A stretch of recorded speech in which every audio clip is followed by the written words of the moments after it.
the challenge of the Yukon.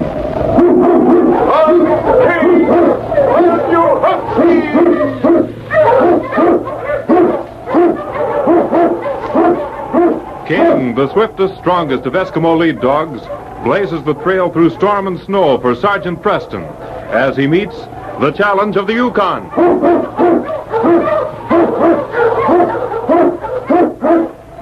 Sergeant Preston was typical of the small band of Northwest Mounted Police who preserved law and order in the Yukon during the gold rush of '98.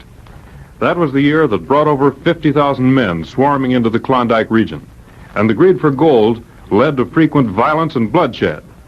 But in spite of the odds against them, the force preserved a splendid record in maintaining the right. The challenge of the North was answered, and justice ruled triumphant.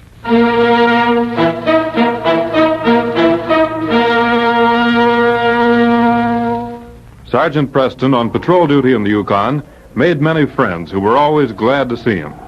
One of these was Ab Crowley, who lived with his wife in a small cabin several miles north of Three Forks. A vicious storm had swept wind and snow in the face of the Mountie as he drove his team toward the small settlement, and the prospect of a warm cup of tea with the Crowleys was something he looked forward to. The great dog King ran ahead of the sled, cutting tracks in the snow. On King! On you huskies! Not much further, King. Ah, there's the cabin. It's good to see that light. Oh, King! Oh, you huskies! Hey, there's Sergeant Preston. Hello, Ab. How are you? Yeah, fine. I'm mighty glad to see you. Come on in and have a cup of tea. This is just made some. I've been looking forward to having a cup of tea with you ever since I left Broken Wishbone, Ab. How's Mrs. Crowley? Oh, fine, just fine. We got some good news for you, Sergeant. Yes? Well, what is it, Ab? It'll wait for a few minutes. You go on inside. I'll take care of the dogs. You too, King. Go on in there. All right, King. Thanks, Ab. Land's sake, Sergeant Preston. Sure is good to see you.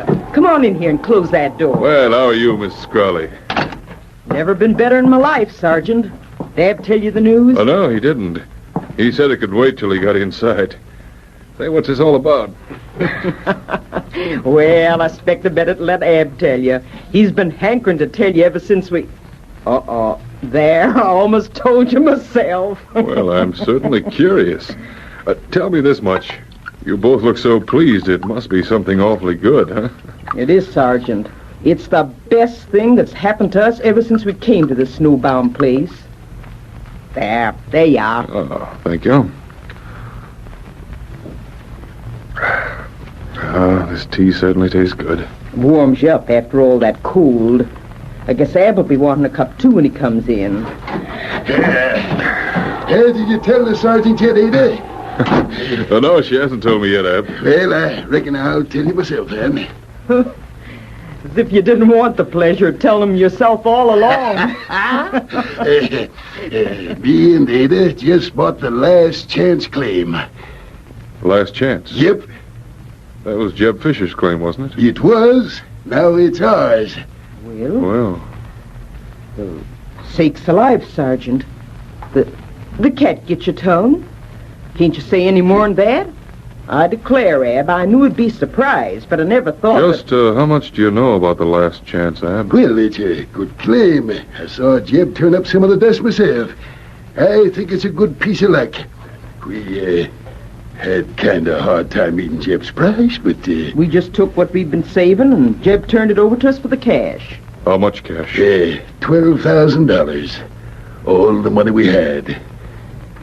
Why, what's wrong, Sergeant? Well, Ab, I won't congratulate you on your good luck till we make sure it is good luck. What do you mean, Sergeant? I don't trust Jeb Fisher, Mrs. Crowley. I'm afraid that claim is worthless. But we'll soon find out. Worthless? Of course, I have no proof. Sergeant, I can't say that I've ever known you to be wrong before. But this is once I think you've made a mistake. Why, I saw that dust myself. You're no Chichaco, Ab. You know as well as I do that Fisher could have salted that claim. He could have, Ab. But heaven help us if the sergeant's right. Heaven helps him that helps themselves, here, gal. I'm going to start in tomorrow working on that ground. And we'll know how we stand. Well, that's a good idea, Ab. I'll tell you what I'll do. I have some friends at Three Forks who will be glad to lend a hand. Well, I don't like to be any trouble to you. Oh, no trouble at all, Eb. I was headed for Three Forks anyway, so I'll stop to see them. Well, we'll be looking for you, Sergeant. Goodbye, Sergeant. Goodbye. All right, King. Get the dogs up. On King! On you huskies!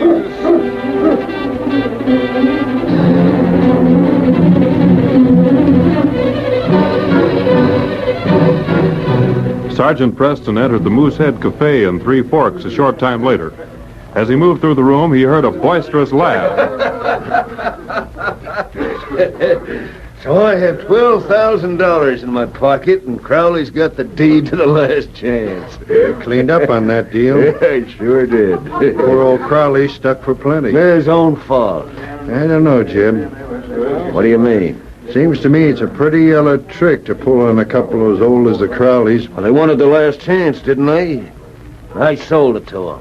$12,000 must have been all the money they got in this world. That don't mean nothing to me. Don't you feel at all sorry for folks like them? No, why should I? It was a business deal, that's all. I buy and sell property. Ain't none of my business how people get the money to pay for it, as long as it's cash on the line. You're loco, Sam. Yeah, I guess I just don't see things the way you do. Now listen and take it from me. You'll never get far in the Yukon if you go around feeling sorry for every guy that gets stuck. You're Jeb Fisher, aren't you? Why, yeah. What do you want with me, Monty? I understand Abner Crowley just bought your last chance claim.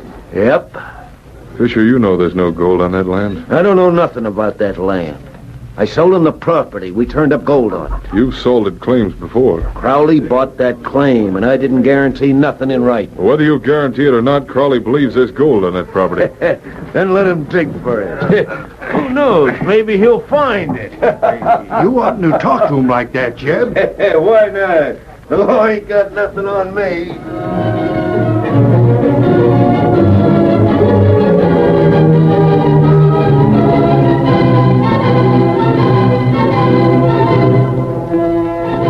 The next day, at the last chance claim, not far from Abner Crowley's cabin, 6 men helped the old miner work his newly acquired land. Yeah. What's the matter, Ab? Ain't getting tired, are you? Me? No. Well, what's wrong? You know, Rob, Sergeant Preston told me this land was probably worthless. I'm afraid he's right. Oh, well, now, Ab, I wouldn't be too ready to give up. Me and the boys will stay around as long as you need us. Well, I don't like Now, this. don't you worry, Ab. Mrs. Crowley fixes better chow we've had in a year Sundays at Three Forks. Well, I believe that's a sergeant coming now. Looks like it is. Hey there, Sergeant. Ho, King. Ho, you huskies. Well, Rob, see you've kept your word. Yep, we've been pretty busy, all right. How's it going, Ab? Well, Sergeant, I think maybe you was right. Why, Ab? Poor Ada. I'll have to tell her we paid our $12,000 for a worthless piece of earth. All right. I told him, Sergeant, not to be so willing to give up. I'm not surprised, Ab. No, you told me, but I wouldn't believe you. Well, there's nothing for us to do now. I'm not so sure about that. Rob and I talked it over yesterday. And here's our plan.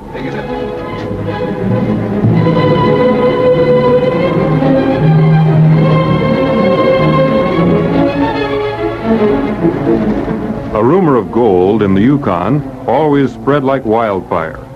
A word dropped in a conversation, sudden activity in a place that had formerly been deserted, and an old miner in town spending money freely.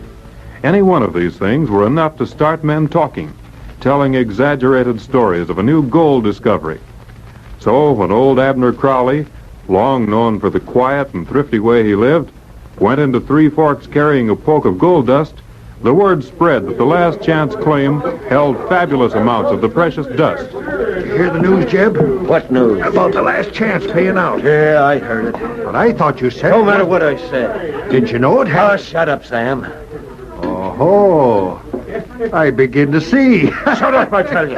And you thought you took old Abner. I didn't know the last chance was a strike. You're darn tootin' you didn't know it. It'd have never gotten out of your hands if you'd thought that. I'd give anything to get that claim back.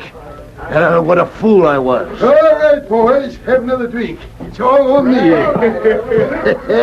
You too, Rob. Have what you want. Thanks, Ab. Don't mind if I do. Ever since you struck it at the last chance... That's right. The sky's the limit. Hello there, Ab. By Jim Fisher, the man that sold me the last chance, my best friend. We always thought you was a good businessman, Jeb. What happened to you? Well, you know how it is. Ab, I'd like to talk to you. Hey, what do you want to talk about, Jeb? Ain't got much time, you know. Got to get back to the last chance. Me and Ada. Yeah, I know.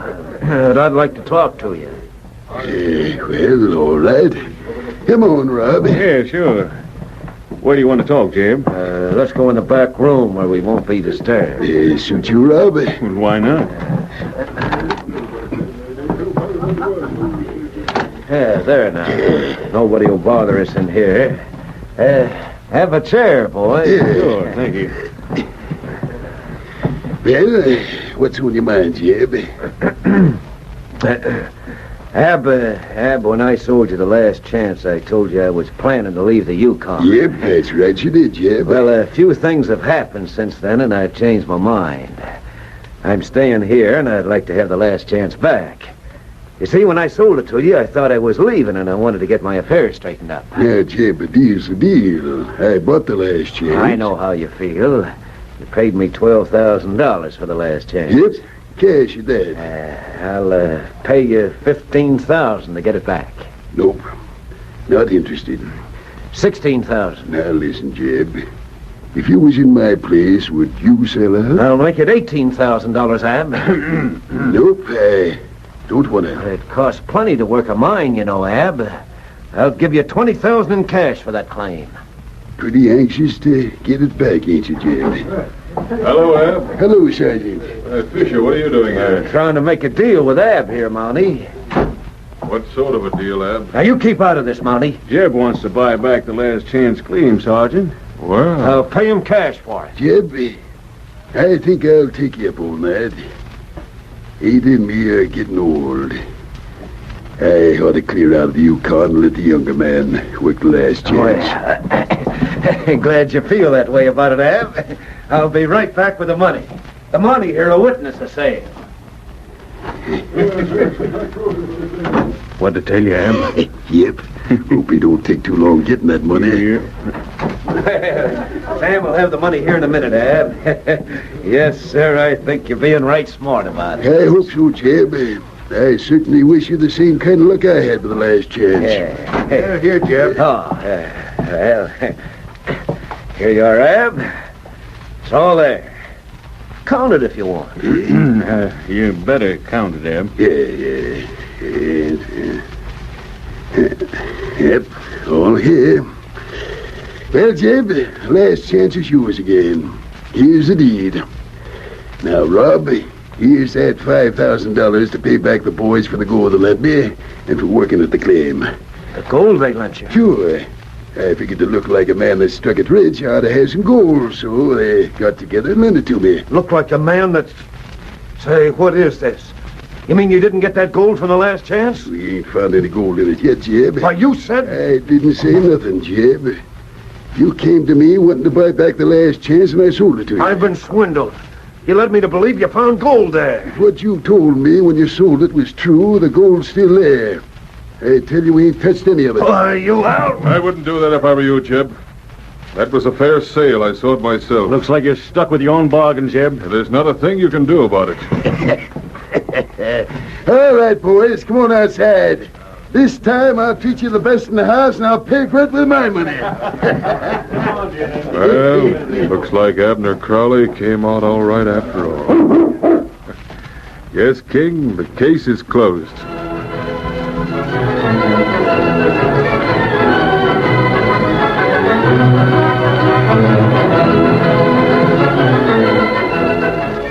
Challenge of the Yukon, a copyrighted feature of the Challenge of the Yukon Incorporated, brought to you every Saturday at this time, originated in the transcription studios of WXYZ Detroit.